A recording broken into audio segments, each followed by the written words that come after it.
at Hazrat Umar and says, "Oh Umar, it would have been much better for you to admonish me about returning his loan on time, and for you to admonish him to learn the manners, to ask more politely.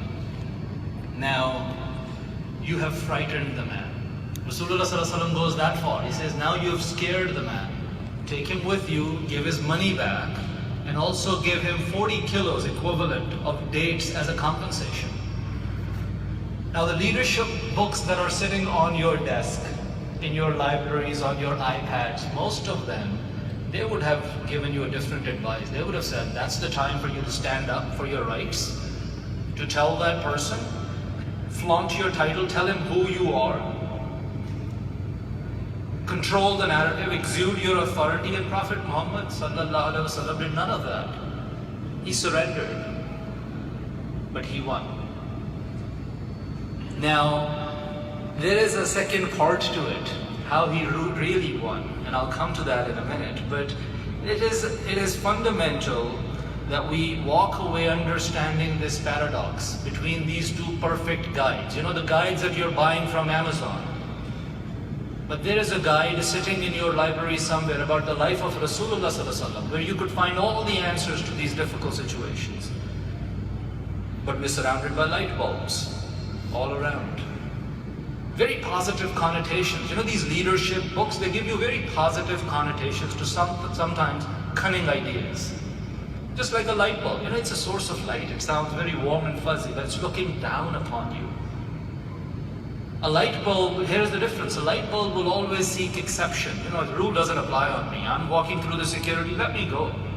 Don't ask me to not park here, I want to do that. A light bulb would always want an exception. A candle is different. At the time of Hajj, Hazrat Aisha radiallahu ta'ala anha asks Rasulullah sallallahu alaihi wasallam, "O Prophet of Allah, shall we make a platform or a small house for you in Mina so you are shielded from the sun?"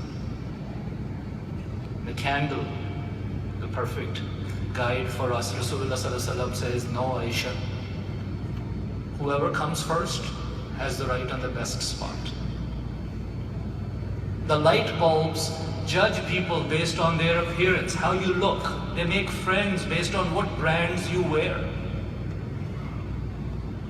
Zahir bin Haram was a man in Medina, not a very attractive man. But he had a small little patch where he would grow some vegetables and bring them to sell in Medina. He was a good friend of Rasulullah Sallallahu Alaihi Wasallam. Prophet Muhammad Sallallahu Alaihi Wasallam used to call him that, "You are my rustic friend and I am your urban friend." One afternoon, Zahir was sitting there with his produce, soaked in sweat, in dust, smelly, in the middle of afternoon in Medina, not very attractive, and someone comes and covers his eyes from the back, from behind, like you do with children. Zahir puts his hands on those hands and then he starts palpating the person behind him. He starts feeling his arms, figuring out who it is. And it's pretty obvious, Zahir must have figured it out the moment he felt those hands on him. But then Rasulullah Sallallahu Alaihi Wasallam jumps in front of him and smiles. And Zahir says, "O Prophet of Allah, I'm a worthless man. Who else would come to me?" But see, he was a candle. He said, "No, in Allah's eyes, your worth is extremely high." When light bulbs win, there are victory parades. For example, when Denver Broncos won last year Super Bowl, there were 1 million people who poured into the streets of Denver. There was confetti falling, these guys are standing on fire trucks with their heads high, music playing in the background, because they won after 17 years. Rasulullah Sallallahu Alaihi Wasallam had a victory far bigger in scale. And 7 years after his migration, he walks in like a king, like an emperor, like a ruler into Mecca at the time of victory of Mecca. And how does he celebrate his victory? How do these perfect candles of Allah carry themselves? He could have been riding an Arabian horse, but he was on Qaswa, his camel. He could have put his head high up Head was bowing down to the point that it was almost touching the saddle of the camel. And there could be music and duff and drums in the background. But Rasulullah sallallahu alaihi wasallam was reciting, Allahumma la aisha illa aishul akhirah. Oh Allah, there is no life except the life of hereafter. What good is this life? He's not caring. He doesn't really pay much attention to that. He doesn't even register that as a victory. When light bulbs celebrate their victory, there are big feasts, there are dinners. Forget about today. Over 100 years ago, when President Garfield had his inauguration, that night 15,000 assorted cakes were served.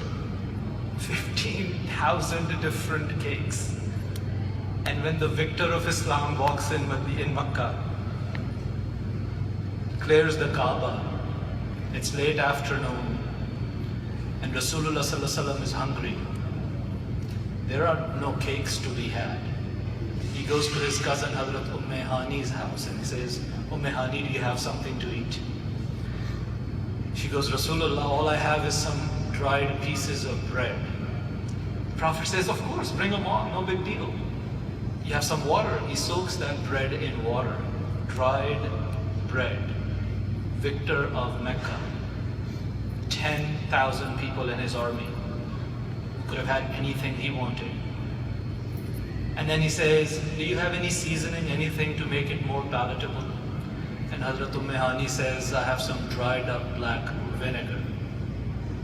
So Rasulullah sallallahu alaihi wasallam dips this old, wet, soaked bread in vinegar and eats it, and he says, what a bounty bread and vinegar is. What a bounty bread and vinegar is. See, these light bulbs, once they are in power, they seek attention. They want their titles to be read out loud to them. They love to hear their titles, but when Rasulullah sallallahu alaihi wasallam is a victor, a Bedouin comes and asks, where is Muhammad? Just like that.